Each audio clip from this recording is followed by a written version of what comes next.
Halo 2's campaign is packed full of Easter eggs, and one of the coolest weapons in gaming is hidden away in the Metropolis level. There's actually a really easy way to get this now, but let's go over the old method first. Play the level on easy mode just to give you a bunch of leeway, and instead of the Scorpion, hijack one of the ghosts and speed your way over to the tunnel where Banshees spawn overhead. The Banshee can be quite finicky, but we want one of them to follow us through this tunnel, so let's do it! We've got to lure them all the way through this battlefield until the very end of the tunnel. And they must be pretty close by at all times because they can despawn. It's not always easy, they can get stuck, in which case try smacking them, pushing up against them, or backing up behind them to try and trigger their AI to chase you. Eventually, we want them over here.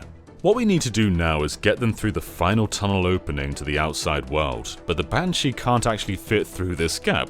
So take a weapon like the battle rifle and shoot off its wings. This becomes risky because if you hijack a Banshee while its wings are off, it explodes. What we want to do is enter the Banshee as the game loads, as that bypasses the explosion and allows us to keep the Banshee in an area unintended for it. This becomes much harder depending on how new the version of the game you're playing is. Master Chief Collection on Series X loads much faster, so the time frame is much smaller. The Banshee will despawn if you're too slow, or explode if you're too fast, so you've got to time it just right. But if you pull it off, we've got a Banshee, and we can fly out of the boundaries and explore the level. But where you want to go is this bridge right here, because at the very top is a prized possession. This may look like a plasma rifle, but is actually the Scarab gun.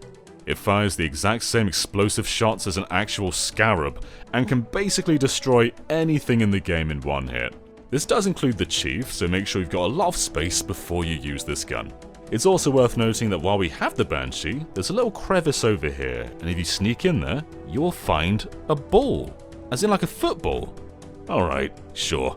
This isn't the easiest trick to pull off, but in 2020, Master Chief Collection got a brand new skull called Acrophobia, allowing Chief to fly. This means you can ignore everything I just said, turn the skull on, and just fly over to the Scarab gun. Little anticlimactic, but boom!